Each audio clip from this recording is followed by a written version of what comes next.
Marley was dead to begin with, as dead as a doornail. Mind, I don't mean to say that I know of my own knowledge what there is particularly dead about a doornail. I might have been inclined myself to regard a coffin nail as the deadest piece of ironmongery in the trade. But the wisdom of our ancestors is in the simile, and my unhallowed hand shall not disturb it, or the country's done for. You will therefore permit me to repeat emphatically that Marley was as dead as a doornail. Scrooge and he were partners for I don't know how many years. Scrooge was his sole executor, his sole administrator, his sole assign, his sole residuary legatee, his sole friend and sole mourner. And even Scrooge was not so dreadfully cut up by the sad event, but that he was an excellent man of business on the very day of the funeral and solemnized it with an undoubted bargain. Oh, but he was a tight-fisted hand at the grindstone, Scrooge. A squeezing, wrenching, grasping, scraping, clutching, covetous old sinner, hard and sharp as flint, from which no steel had ever struck out generous fire, secret and self-contained and solitary as an oyster. The cold within him froze his old features, nipped his pointed nose, shriveled his cheeks, stiffened his gait, made his eyes red, his thin lips blue. Nobody ever stopped him in the street to say with gladsome looks, "My dear Scrooge, how are you? When will you come to see me?" No beggars implored him to bestow a trifle. No children asked him what it was o'clock. No man or woman ever once in all his life inquired the way to such and such a place of Scrooge. But what did Scrooge care? It was the very thing he liked. To edge his way along the crowded paths of life, warning all human sympathy to keep its distance. Once upon a time, of all the good days in the year, on Christmas Eve, old Scrooge sat busy in his counting house. It was cold, bleak, biting weather. The city clocks had only just gone 3, but it was quite dark already.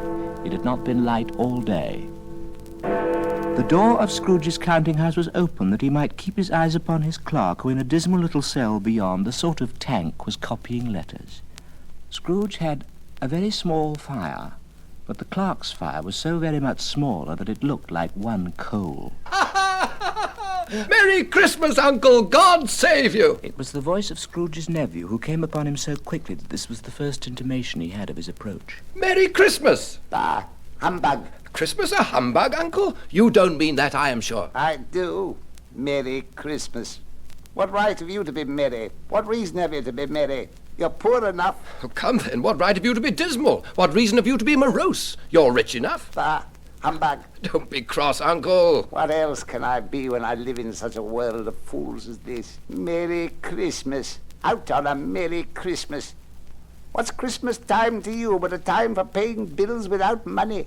A time for finding yourself a year older but not an hour richer? If I could work my will, every idiot who goes about with Merry Christmas on his lips should be boiled with his own pudding and buried with a stake of holly through his heart. He should. Uncle. Nephew, keep Christmas in your own way and let me keep it in mine. Keep it, but you don't keep it. Let me leave it alone then. Much good may it do you. Much good has it ever done you? There are many things from which I might have derived good, by which I have not profited, I dare say. Christmas among the rest. I say, God bless it. Hear, hear. Let me hear another sound from you, Mr. Cratchit. You'll keep your Christmas by losing your situation. You're a powerful speaker, sir. I wonder you don't get into Parliament. Oh, don't be angry, Uncle. Come, dine with us tomorrow. But why? Why did you get married? Because I fell in love. Because you fell in love. Good afternoon. I want nothing from you. I ask nothing of you. Why cannot we be friends? Good afternoon. I am sorry with all my heart to find you so resolute. But I have made the trial in homage to Christmas, and I'll keep my Christmas humor to the last. So a Merry Christmas, Uncle. Good afternoon. And a Happy New Year. Good afternoon. His nephew stopped at the outer door to bestow the greetings of the season on the clerk, who, cold as he was warmer than Scrooge. Happy Christmas, sir. There's another fellow, Cratchit, with 15 shillings a week, a wife and family talking about a Merry Christmas. I'll retire to Bedlam. Gentleman to see you, sir. Come in. Scrooge and Marley's, I believe. Have I the pleasure of addressing Mr. Scrooge or Mr. Marley? Mr. Marley's been dead these 7 years. He died 7 years ago this very night. We have no doubt his liberality is well represented by his surviving partner. Yes. At this festive season of the year, Mr. Scrooge, it is more than usually desirable that we should make some slight provision for the poor and destitute who suffer greatly. Hundreds of thousands are in want of common comfort, sir. Are there no prisons? Plenty of prisons. And the union workhouses, are they still in operation? They are. I'm very glad to hear it. Well, under the impression that they scarcely furnish Christmas cheer of mind or body to the multitude, a few of us are endeavouring to raise a fund to buy the poor some meat and drink and means of warmth. We chose this time because it is a time of all others when want is keenly felt and abundance rejoices. What shall I put you down for? Nothing. Oh, you wish to be anonymous? I wish to be left alone since you ask me what I wish, sir. That's my answer. I don't make merry myself at Christmas, and I can't afford to make idle people merry. I help to support the establishments I've mentioned. They cost me enough. Many can't go there, and many would rather die. They'd rather die. They'd better do it and decrease the surplus population. Good afternoon. Good afternoon. Cheer of mind or body to the multitude. You'll want all day off tomorrow, I suppose? If quite convenient, sir. It's not convenient and it's not fair. If I was to stop £1/2 for it, you'd think yourself ill-used, I'll be bound. Yet you don't think me ill-used when I pay a day's wages for no work. It's only once a year, sir. A poor excuse for picking a man's pocket every 25th of December. Well, I suppose you must have the whole day. Be here all the earlier next morning. Yes, sir.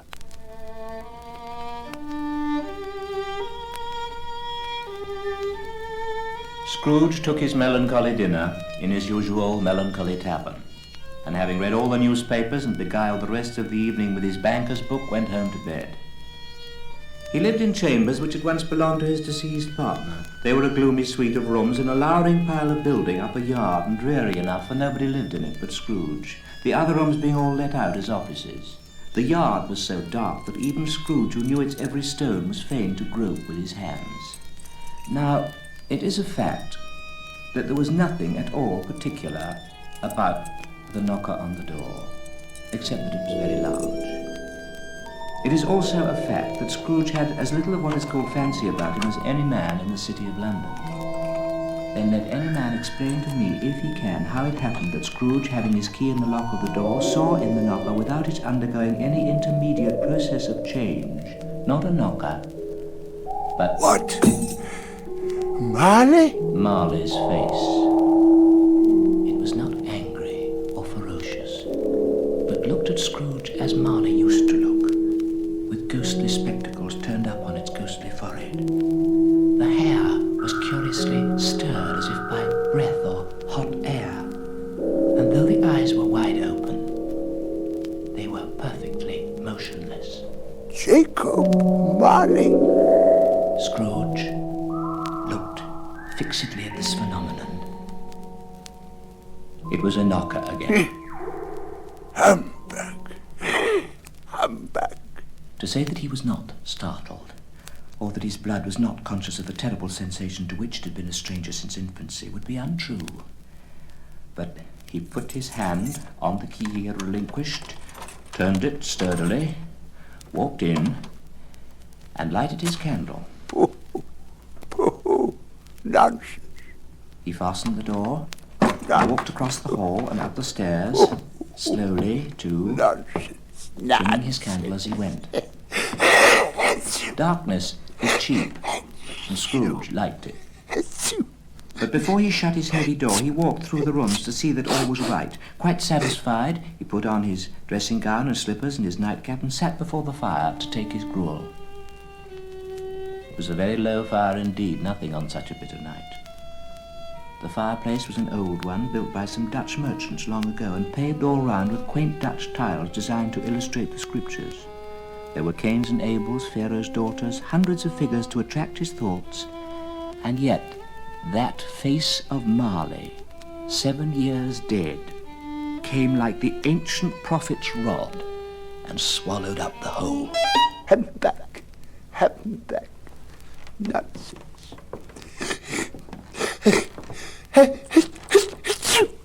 Scrooge walked across the room. After several turns, he sat down again. Humbug. Nonsense.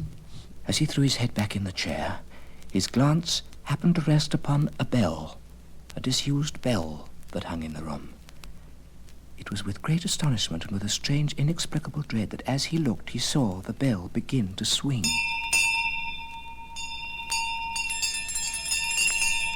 Every bell in the house was ringing.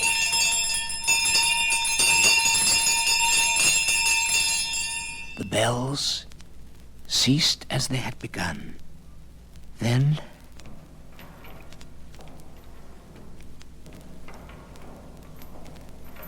Scrooge remembered to have heard that ghosts in haunted houses were described as dragging chains. The cellar door flew open, and then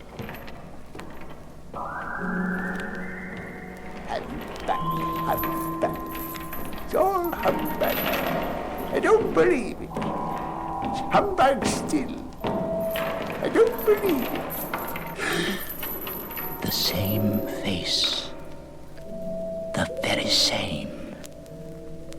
Marley, in his pigtail usual waistcoat, tights and boots. The chain he drew was clasped about his middle.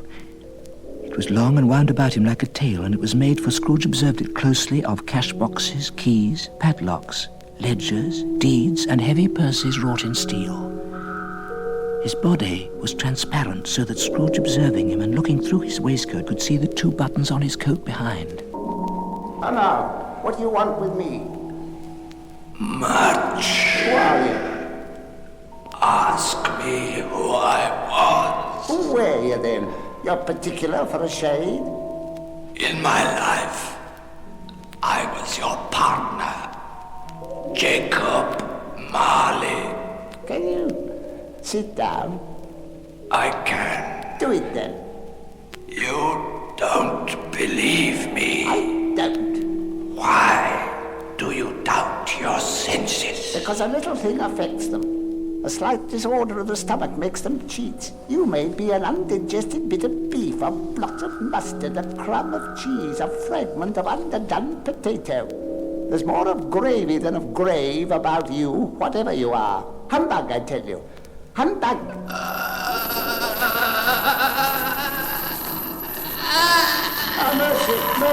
Mercy! Dreadful apparition.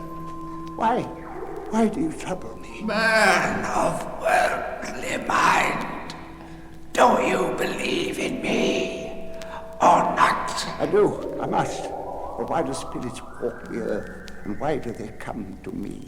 It is required of every man that the spirit within him should walk abroad among his fellow men and travel far and wide. And if that spirit goes not forth in life, it is condemned to do so after death. It is doomed to wander through the world. Oh, woe is me. And witness what it cannot share, but might have shared on earth, and turn to happiness. I wear the chain I forged in life. I made it link by link and yard by yard. Oh, Kathy, bound and double-ironed, not to know that no space of regret can make amends for one's life's opportunity misused. Oh, such was I. But you're always a good man of business, Jacob. Business. Mankind was my business. Charity, mercy, forbearance, and benevolence were all my business. Hear me. My time is nearly gone. Well, I will, but don't be hard on me. Don't be flowery, Jacob. Pray. I am here tonight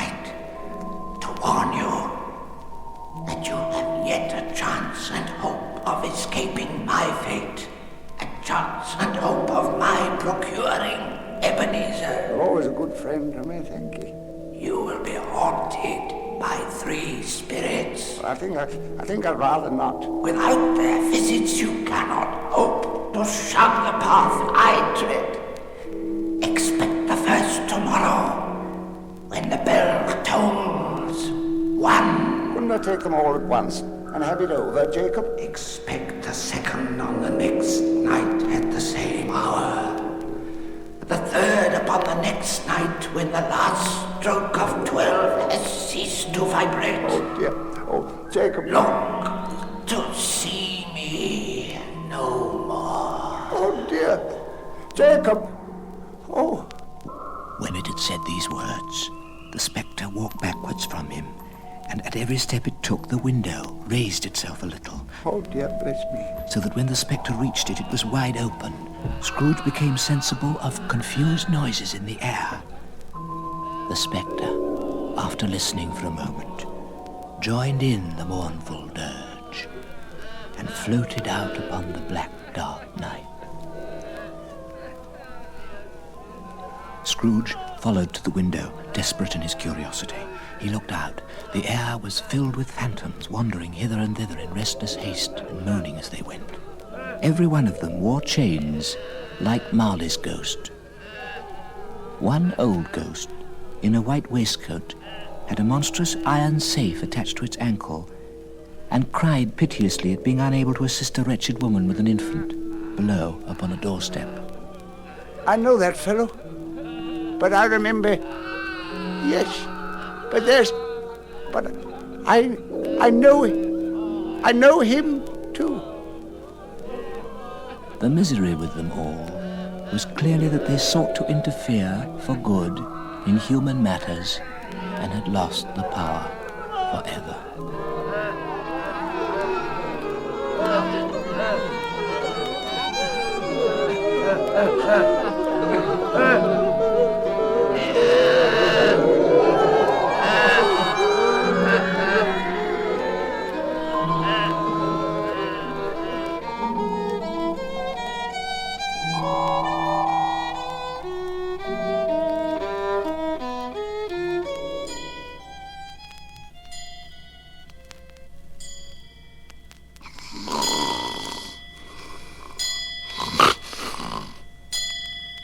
Six, 7, 8.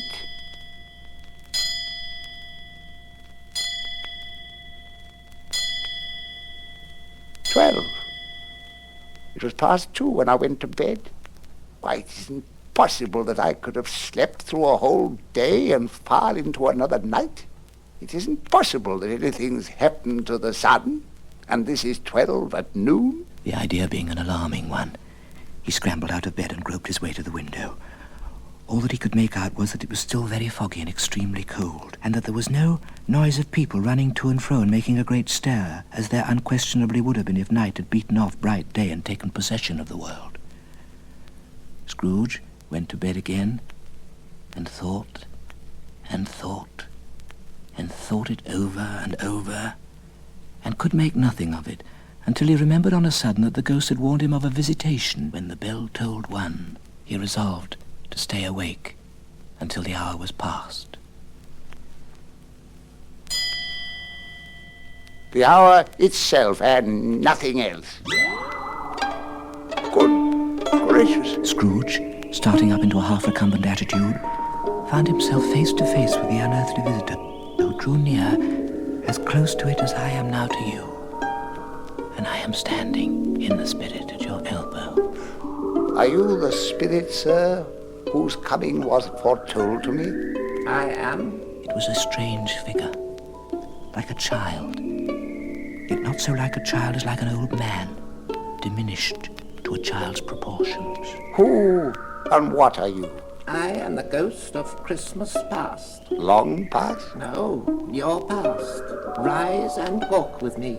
The grasp, though gentle as a woman's hand, was not to be resisted. He rose, but finding that the spirit made towards the window, clasped his robe in supplication. I am a mortal and liable to fall. The spirit laid his hand upon his heart. Bear but a touch of my hand there, and you shall be upheld in more than this. As the words were spoken, they passed through the wall and stood upon an open country road with fields on either hand. Good heaven! I was bred in this place. I was a boy here. He was conscious of 1,000 odors floating in the air, each one connected with 1,000 thoughts and hopes and joys and cares, long, long forgotten. Your lip is trembling. And what is that upon your cheek? Oh, no, nonsense. It's a raindrop. Lead on. Lead on. Do you recollect the way? I could walk it blindfold. Some shaggy ponies now were seen trotting towards him with boys upon their backs who called to other boys in country gigs and carts driven by farmers. All these boys were in great spirits and shouted to each other until the broad fields were so full of merry music and the crisp air laughed to hear it. These are but shadows of the things that have been. They have no consciousness of us. Scrooge knew them, every one. Why was he filled with gladness when he heard them give each other Merry Christmas as they parted at crossroads and byways for their several homes? What was Merry Christmas to Scrooge? Out upon Merry Christmas. What good had it ever done to him? The school is not quite deserted. A solitary child, neglected by his friends, is left there still. I know. Yes, I know. They were now in the busy thoroughfare of a city. It was made plain by the dressing of the shops that here, too, it was Christmas time again. But it was evening and the streets were lighted up. The ghost stopped at a certain warehouse door. Do you know this place? Know it? Why? I was apprenticed here. 1929. Why, it's old Fezziwig, bless his heart. It's Fezziwig alive again. Yo ho there, Ebenezer, Dick! Scrooge's former self, now grown a young man, came briskly in, accompanied by his fellow apprentice. Dick Wilkins, to be sure, bless me, yes, there he is. Oh, he was very much attached to me, was Dick. Poor Dick, oh, dear. Yo ho, my boys! No more work tonight. Christmas Eve, Dick. Christmas, Ebenezer. Let's have the shutters up, eh? You wouldn't believe how those two fellows went at it. They charged into the street with the shutters, 1, 2, 3, had them up in their places, 4, 5, 6, barred them and pinned them, 7, 8, 9, and came back before you could have got to 12, panting like racehorses. Hilly ho, clear away, my lads. Let's have lots of room here, eh? Hilly ho, Dick. Chin up, Ebenezer. Clear away? There was nothing they wouldn't have cleared away, or couldn't have cleared away with old Fezziwig looking on. In came all the young men and women employed in the business. In came the housemaid with her cousin, the baker. In came the cook with her brother's particular friend, the milkman. In they all came, one after another, some shyly, some boldly, some gracefully, some awkwardly, some pushing, some pulling. In they all came anyhow and everyhow. Away they all went, 20 couples at once, hands half round and back again the other way, down the middle and up again, round and round in various stages of affectionate grouping. Old top couple always turning up in the wrong place, new top couple starting off again as soon as they got there. All top couples at last, and not a bottom one to help them. Oh, look at Fezziwig. Look at him there. Oh, isn't he wonderful? Oh, how he dances. No one's better than he. Oh, isn't he glorious? Look at old Fezziwig just as he was. Oh, I remember him so. And Mrs. Fezziwig, too. Oh, what a lovely party. There were more dances, and there were forfeits, and more dances, and there was cake, and there was negus, and there was a great piece of cold roast, and there was a great piece of cold boiled, and there were mince pies and plenty of beer. When the clock struck 11, this domestic ball broke up.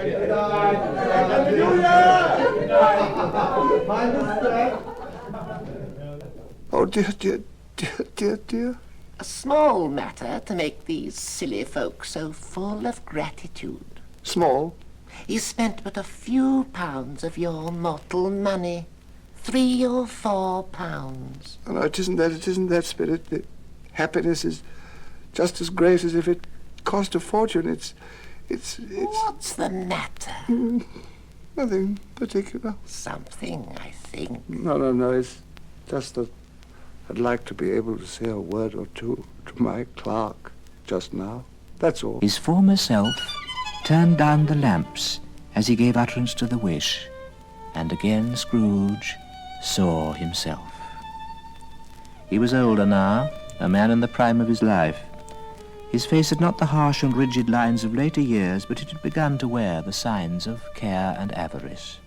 He was not alone, but sat by the side of a fair young girl in a morning dress, in whose eyes there were tears, which sparkled in the light that shone out of the ghost of Christmas past. It matters little to you. Very little. Another idol has displaced me, and if it can cheer and comfort you in the time to come, as I would have tried to do, I have no just cause to grieve. What idol has displaced you? A golden one. Oh, I have seen your nobler aspirations fall off one by one, until the master passion, gain, engrosses you. Have I not? What then? Even if I have grown so much wiser, what then? I'm not changed towards you, am I? Your own feelings tell you that you were not what you are. I am. That which promised happiness when we were one in heart is fraught with misery now. How often, how keenly I have thought of this, I will not say. It is enough that I have thought of it, and can release you. Have I ever sought release? In words? No, never. In what, then? In a changed nature, in an altered spirit, in another atmosphere of life, another hope as its great end. Belle. In everything that made my love of any worth or value in your sight. And I release you. Oh, no. With a full heart for the love of him you once were. May you be happy in the life you have chosen. Spirit, show me no more. Conduct me home. Why do you delight to torture me? One shadow more. No more, no more. I don't wish to see it. Show me no more. But the relentless ghost pinioned him in both his arms and forced him to observe what happened next. They were in another scene and place, a room not very large or handsome, but full of comfort. Near to the fire sat a beautiful young girl, so like that last that Scrooge believed it was the same until he saw her, now a comely matron, sitting opposite her daughter. And now Scrooge looked more attentively than ever when the master of the house, having his daughter leaning fondly on him, sat down with her and her mother at his own fireside. And when he thought that such another creature, quite as graceful and full of promise, might have called him father, and been a springtime in the haggard winter of his life, his sight grew very dim indeed. Well, I saw an old friend of yours this afternoon. Who was it? Guess. Oh, how can I? Oh, I don't know. Mr. Scrooge. Mr. Scrooge it was. Oh, I passed his office window, and as it was not shut up and he had a candle in sight, I could scarcely help seeing him. His partner lies upon the point of death, I hear. No. And there he sat alone. No.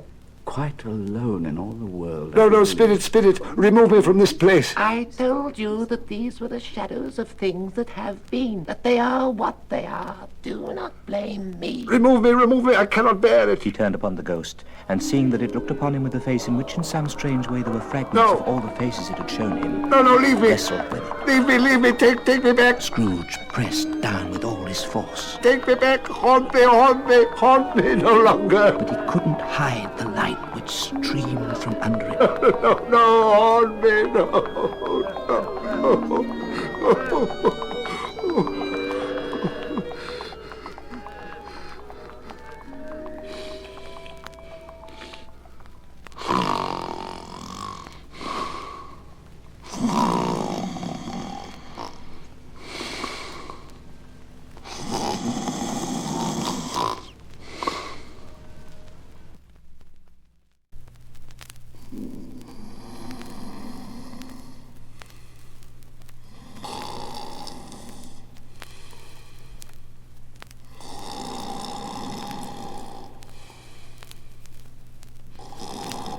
Awaking and sitting up in bed to get his thoughts together, Scrooge had no occasion to be told that the bell was again on the stroke of 1. Finding that he turned uncomfortably cold when he began to wonder which of his curtains this new spectre would draw back, he put them every one aside with his own hands, and lying down again, established a sharp lookout all round the bed. He was ready for a good, broad field of strange appearances, and nothing between a baby and a rhinoceros would have astonished him very much. A blaze of ruddy light streamed upon his bed, more alarming than a dozen ghosts, as he was powerless to make out what it meant or would be at. At last he began to think that the source and secret of this ghostly light might be in the adjoining room, from whence it seemed to shine. He got up softly and shuffled in his slippers to the door. Come in, Ebenezer Scrooge. It was his own room. There was no doubt about that. But it had undergone a surprising transformation. The walls and ceilings were so hung with living green that it looked a perfect grove. Heaped upon the floor to form a kind of throne were turkeys, geese, game, sucking pigs, long wreaths of sausages, mince pies, plum puddings, cherry-cheeked apples, immense twelfth cakes, and seething bowls of punch that made the chamber dim with their delicious steam. In easy state upon this couch, there sat a jolly giant, glorious to see, who bore a glowing torch in shape not unlike Plenty's horn, and held it up, high up, to shed its light on Scrooge as he came peeping round the door. Come in, and know me better, man. I am the ghost of Christmas present. Scrooge hung his head before the spirit. He was not the dogged Scrooge he had been, and though the spirit's eyes were clear and kind, he did not like to meet them. Look upon me. You have never seen the like of me before. Never. But, Spirit, conduct me where you will. I went forth last night on compulsion, and I learned a lesson which is working now. Tonight, if you have aught to teach me, let me profit by it. Touch my robe. Scrooge did as he was told and held it fast. All vanished instantly, the room, the fire, the ruddy glow, the hour of night, and they stood in the city streets on Christmas morning. And perhaps it was the pleasure the good spirit had in showing off this power of his, or else it was his kind, generous, hearty nature and his sympathy with all poor men that led him straight to Scrooge's clerks. For there he went and took Scrooge with him, holding onto his robe, and on the threshold of Bob Cratchit's door, the spirit smiled. What has ever got your precious father, then? And your brother, Tiny Tim. And Martha Wanters laid last Christmas Day by half an hour. Here's Martha. Here's Martha, Mother. Hurrah! Oh, I bless your heart alive, my dear. How late you are. We had a deal of work to finish up last night. Well, sit you down before the fire, my dear, and have a warm, Lord bless you. No, there's Father coming. Hide, Martha, hide. So Martha hid herself, and in came little Bob, the father, and Tiny Tim upon his shoulder. Hello. Merry Christmas, everyone. Merry Christmas. Alas for Tiny Tim, Oh, your he face is bore so a little red with crutch it. and had his limbs supported by an iron frame. Why, where's our Martha? Not coming. Not coming? Not coming on Christmas Day? Here I am. How did little Tim behave? As good as gold. Somehow he gets thoughtful, sitting by himself so much, and thinks the strangest things you ever heard. He told me, coming home, that he hoped the people saw him in the church, because he was a cripple, and it might be pleasant to them to remember upon Christmas Day who made lame beggars walk and blind men see. Ah, the punch. A Merry Christmas to us all, my dears. God bless us. God bless us. God bless us, everyone. Now come, sit you down at the table. He sat very close by his father's side, on his little stool. Bob held his little withered hand in his, as if he loved the child and wished to keep him by his side. Spirit, tell me if Tiny Tim will live. I see a vacant seat in the poor chimney corner, and a crutch without an owner, carefully preserved. If these shadows remain unaltered by the future, the child will die. No, oh no, kind Spirit. Say he will be spared. If he be like to die, he had better do it and decrease the surplus population. Oh dear. Man, if man you be in heart, forbear that wicked cant until you have discovered what that surplus is and where it is. Mr. Scrooge. I'll give you Mr. Scrooge, the founder of the feast. Founder of the feast, indeed. I wish I had him here. I'd give him a piece of my mind to feast on, and I hope he'd have a good appetite for it. My dear, the children. Christmas Day. I'll drink his health for your sake and the day's, not for his. Long life to him, a Merry Christmas and a Happy New Year. He'll be very merry and very happy, I have no doubt. Well, to Mr. Scrooge. To Mr. Scrooge. Mr. Scrooge. Scrooge and the spirit went along the streets, and the brightness of the roaring fires in parlours and all sorts of rooms was wonderful. Blessings on it, how the ghost exulted, how it bared its breadth of breast and opened its capacious palm and floated on, outpouring with a generous hand its bright and harmless mirth on everyone within its reach. Scrooge recognized his own nephew's laugh and found himself in a bright, dry, gleaming room with the spirit standing, smiling by his side and looking at the same nephew with approving affability.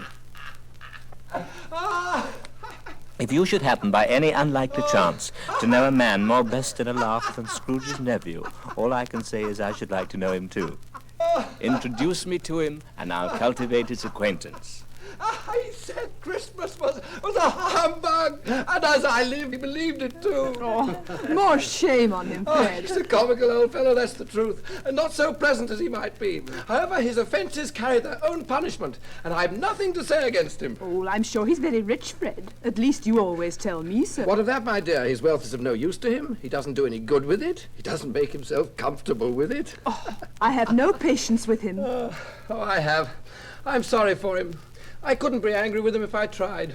Here, he takes it into his head to dislike us, and he won't come and dine with us. What's the consequence? That he loses some pleasant moments that could do him no harm. I mean to give him the same chance every year, whether he likes it or not, for I pity him. He may rail at Christmas till he dies, but he can't help thinking better of it. I defy him if he finds me going there in good temper year after year and saying, Uncle Scrooge, how are you? Yes. Oh, he's given us plenty of merriment, I'm sure, and it will be ungrateful not to drink his health. A Merry Christmas and a Happy New Year to the man, whatever he is. He wouldn't take it from me, but he may have it, nevertheless. Uncle Scrooge! Well, Uncle Scrooge. Uncle Scrooge, eh? Uncle Scrooge, eh? Uncle Scrooge had imperceptibly become so gay and light of heart that he would have pledged the unconscious company in return and thanked them in an inaudible speech if the ghost had given him time. But the whole scene passed off in the breath of the last word spoken by his nephew, and he and the spirit were again on their travels. Much they saw, and far they went, and many homes they visited, but always with a happy end. The spirit left his blessing and taught Scrooge his precepts. It was a long night, if it were only a night, but Scrooge had his doubts of this because the ghost grew older, clearly older. Scrooge had observed this change, but never spoke of it until, looking at the spirit as they stood together in an open place, he noticed that its hair was grey. Are spirits' lives so short? My life upon this globe is very brief. It ends tonight. Tonight? Tonight at midnight. The time is drawing near. Look, here. Ah, what are these? From the folds of its robe, it brought two children, wretched, abject, frightful, hideous, miserable. They knelt down at its feet and clung upon the outside of its garment. Oh, man, look here. Look down here. Ah, me. They were a boy and girl, yellow, meager, ragged, scowling, wolfish, but prostrate too in their humility. Where graceful youth should have filled their features out and touched them with its freshest tints, a stale and shriveled hand like that of age had pinched and twisted them. Spirit, are they yours? They are man's, and they cling to me, appealing from their fathers. This boy is ignorance. This girl is want. Beware them both, but most of all, beware this boy. I see that written which is doom, unless the writing be erased. Deny it. Slander those who tell you it must be. Have they no refuge or resource? Are there no prisons? Are there no workhouses? Scrooge looked about him for the ghost, and saw it not. He remembered the prediction of old Jacob Marley, and lifting up his eyes, beheld a solemn phantom, draped and hooded, coming like a mist along the ground towards him. The phantom slowly, gravely, silently approached. When it came near him, Scrooge bent down upon his knee, for the very air through which this spirit moved seemed to scatter gloom and mystery. It was shrouded in a deep black garment which concealed its head, its face, its form, and left nothing of it visible save one outstretched hand. I am in the presence of the ghost of Christmas yet to come. You are about to show me the shadows of things that have not yet happened, but will happen in the time before us. Is that so, Spirit? Ghost of the future, I fear you more than any spectre I have seen. But as I know your purpose is to do me good, and as I hope to live to be another man from what I was, I am prepared to bear you company, and do it with a thankful heart. Will you not speak to me? It gave him no reply. The hand was pointed straight before them. Lead on. Lead on. The night is waning fast, and it is precious time to me. I know. Lead on, Spirit. The phantom moved away as it had come towards him. Scrooge followed in the shadow of its dress, which bore him up, he thought, and carried him along. The city seemed to spring up about them, and there they were, in the heart of it. The spirit stopped beside one little knot of businessmen. No, I don't know much about it either way. I only know he's dead. When did he die? Last night, I believe. Why, what was the matter with him? I thought he'd never die. God knows. What's he done with his money? He hasn't left it to me, that's all I know. It's likely to be a very cheap funeral, for upon my life I don't know anybody who will go to it. Suppose we make up a party and volunteer. I don't mind going if a lunch is provided. Well, I'm the most disinterested among you after all, for I never wear black gloves and I never eat lunch. But I'll offer to go if anyone else will. When I come to think of it, I'm not at all sure that I wasn't his most particular friend. For we used to stop and speak whenever we met. Scrooge knew the men and looked towards the spirit for an explanation. The phantom glided into a street. Its finger pointed at two persons meeting. How are you? Hi-yo! Well, old Scratcher's got his own at last, eh? Yes, I'm told. Cold, isn't it? See, it's an old for Christmas. Yeah. You're not a skater, I suppose? No. Ah, well. Good morning! Good morning. Spirit, I see.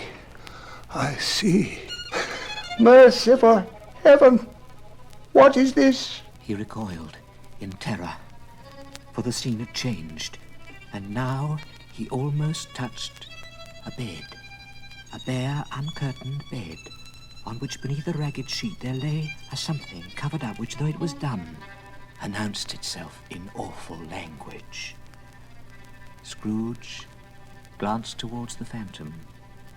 Its steady hand pointed towards the head. The cover was so carelessly adjusted that the slightest raising of it, the motion of a finger on Scrooge's part, would have disclosed the face. Spirit, this is a fearful place. In leaving it, I shall not leave its lesson. Trust me. Let us Go. Still the ghost pointed with an unmoved finger to the head. I understand you, and I would do it if I could. But I have not the power, Spirit. I have not the power. Again it seemed to look upon him. Spirit, I beseech you, let me see some tenderness connected with a death, or this dark chamber will be forever present to me. The phantom spread its dark robe before him for a moment like a wing, and withdrawing it revealed a room in poor Bob Cratchit's house. My little child. Don't mind it, Father. Don't be grieved. Sunday. You went today then, Robert? Yes, my dear. I wish you could have gone. It would have done you good to see how green a place it is. But you'll see it often. I promised him that I would walk there on a Sunday. My little child. My little child. I'm sure we shall none of us forget poor Tiny Tim, shall we? Or this first parting there was among us. No, never, Father. Then I am very happy. I am very happy. Oh dear.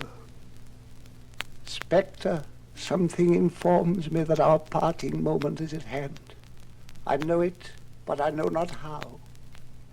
Tell me what man that was whom we saw lying dead. A churchyard. Here, then, the wretched man whose name he had now to learn lay underneath the ground. It was a worthy place, walled in by houses, overrun by grass and weeds. The spirit stood among the graves and pointed down to one. Answer me one question before I draw near to that stone, Spirit. Are these the shadows of things that will be, or the shadows of things that may be only? Still the ghost pointed downward to the grave by which it stood. Oh, Spirit, no, Spirit. Man's courses will foreshadow certain ends, to which if persevered in they must lead. But if the courses be departed from, the ends will change. Say, it is thus with what you show me. The spirit was as immovable as ever. Scrooge crept towards it, trembling as he went, and following the finger read upon the stone of the neglected grave, Ebenezer Scrooge!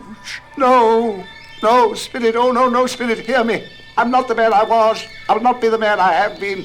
Why, show me this, if I am past all hope.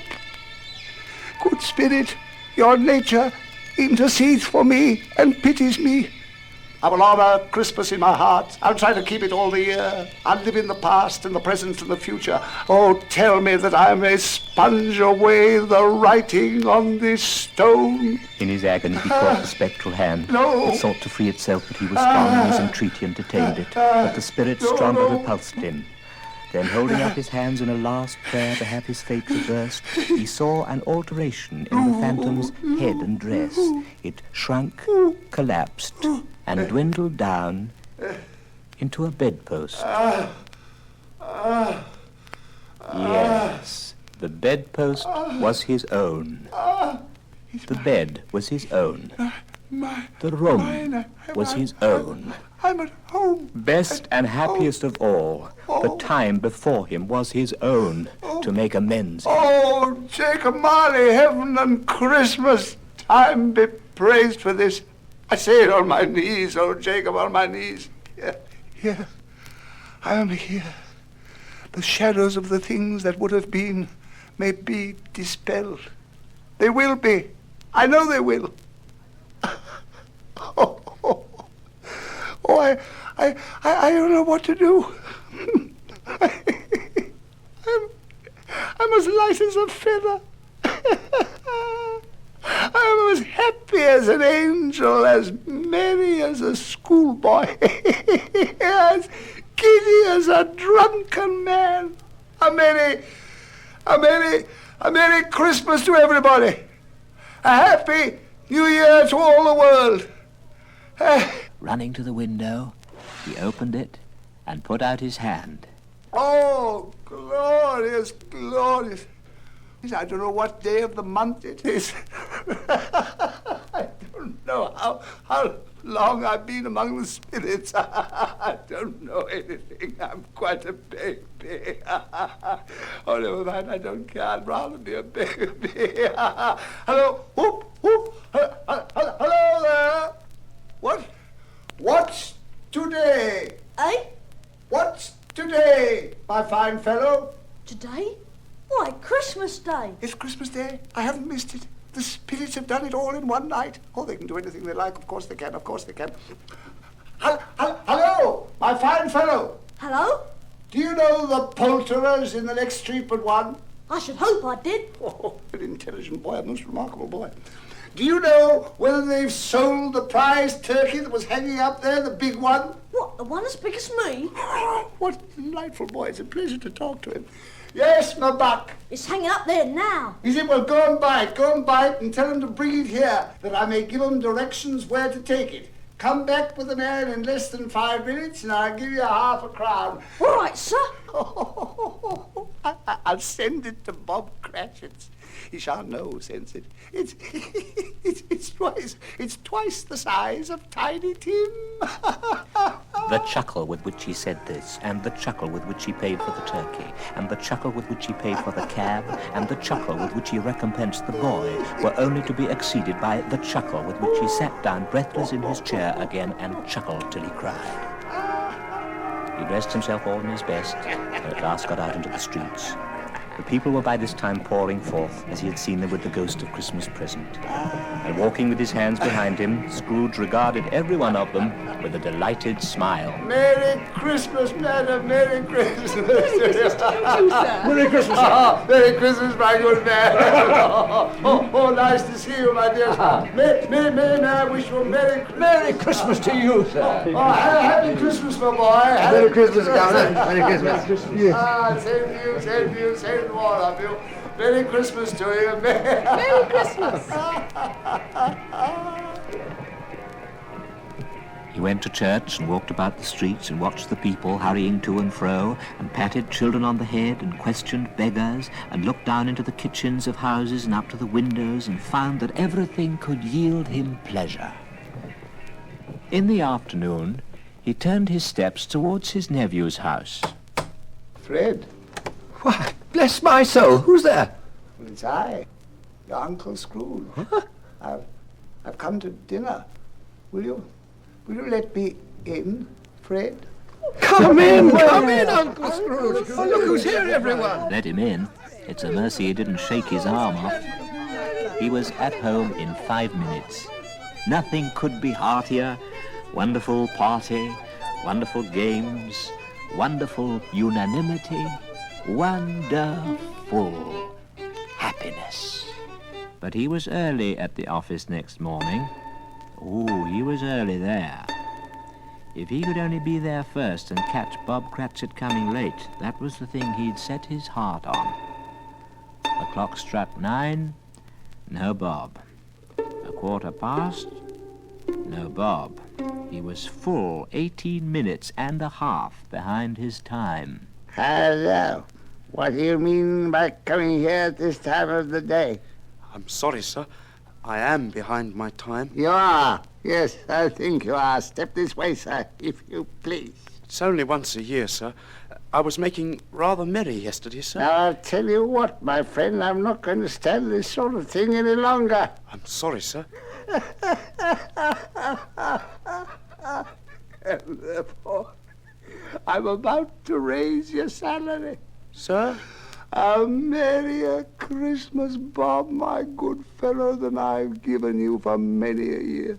I'll raise your salary, and I'll endeavor to assist your struggling family, and we'll discuss your affairs this very afternoon over a Christmas bowl of smoking bishop.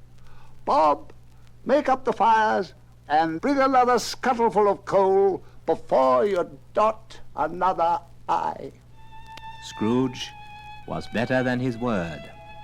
He did it all, and infinitely more. And to Tiny Tim, who did not die, he was a second father. he became as good a friend, as good a master, and as good a man as the good old city knew, or any other good old city, town, or borough in the good old world. He had no further intercourse with spirits, but he knew how to keep Christmas well if any man alive possessed the knowledge.